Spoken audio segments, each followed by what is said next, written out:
Hi, this is Paul on the plane, and welcome to Season 2, Episode 8 of Faking Space, our image analysis series of the alleged photos we are provided by NASA and the other government space agencies. We continue with the second half of our Faking Space series, Season 2, here, that is focusing solely on the Apollo lunar missions, Apollo 11 through 17. The NASA Apollo Journal site has been available for 20 years, some parts as early as 1995. In 2015, NASA released more than 8,400 high-resolution images on Flickr, claiming it was every photo taken by the astronauts during the 6 moon missions from 1969 to 1972. What you are experiencing here in Season 2 comes as a result of more than 10,000 hours of research, poring over every photo, every video, every mission log, everything available online relating to NASA's alleged 6 lunar landings. The tireless researcher's name is Mr. Scott Henderson, and he's been gracious enough to share his findings with us all. Here again is a close-up of the Apollo 17 flag drying from the edges in, a stark reminder that the Apollo missions were shot right here on Earth, not the lunar surface, in which no moisture could ever be present based on how the moon is presented to us by NASA. You'll continue to see as you make your way through these Apollo videos that the evidence is there on how the equipment and the props were recycled mission after mission on the moon stage set and shot over a period of time that resulted in the obvious aging, weathering, and breaking down of many items. So let's proceed. These are the 3 Apollo 17 rovers. That's right, 3 different rovers in Apollo 17.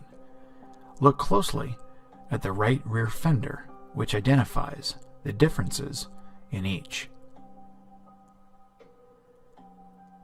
The seat and floor have tools and replacement parts that were not on board the LEM. The payload specialist's main function was to reduce the weight of the vehicle, even counting every stitch in their suits to bring the weight down. There was no contingency for repairs. As a result of the crash landing in Apollo 15, which we covered in our previous episode, the rover was damaged. Note the painted rims and the damage to the rear fender. The missing fender and painted rims here. The fender has fallen off of the rover in Apollo 16 on the left. Nothing was done to fix it between the 2 mission filmings, so the astronauts mounted a map to the fender in Apollo 17 to stop the dirt from flying up at them. This is just another example of the same equipment being used for all of the missions. The Apollo 15 rover has broken down. In Apollo 16, the front steering rods have fallen down. The astronauts drove the rover backwards, as can be seen in magazine 117, from 18733 for the next 70 or more pictures. The direction of the tire tread shows that clearly. The video of this traverse shows the rover moving forward. However, that means NASA has presented the video to us in reverse. They're playing it backwards. The same rover from Apollo 15 was used in Apollo 16. The front steering broke, and the only way to drive it was backwards, so the wheels castered like a shopping cart. The tire tracks confirm the direction. If they were driving back over their own tracks, the pattern would be the opposite of what is shown. Apollo 15, 16, and 17. The same rover was used. One of the features that identifies this is the oil leak in the rear axle on the left side. The LEM was dropped, remember, during the simulated landing, damaging the rover in Apollo 15. The fenders and steering are the most notable. This rover continued to have problems and breakdowns during filming.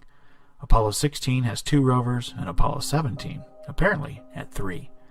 They can be identified by comparing the frame rails and tire tracks. This is the second rover in Apollo 16, used only for this photo shoot, the jump salute. It is distinctive and is the only rover to have the front left fender with a double rib. All other pictures of a rover from all the missions have a single rib, like the front right fender. The upper images are of the lower frame rails of the Apollo 17 rovers. All are very different in design. Just in front of the right rear wheel. 3 different tire tracks found in Apollo 17. In our next episode, Mr. Henderson and I will present photographic evidence of the staging of the lunar surface here on Earth, and evidence that some of the stagehands intentionally left clues as to the fraud. Don't you dare miss it. Until next time, this has been Paul on the Plane. On behalf of Mr. Scott Henderson, thanks for watching.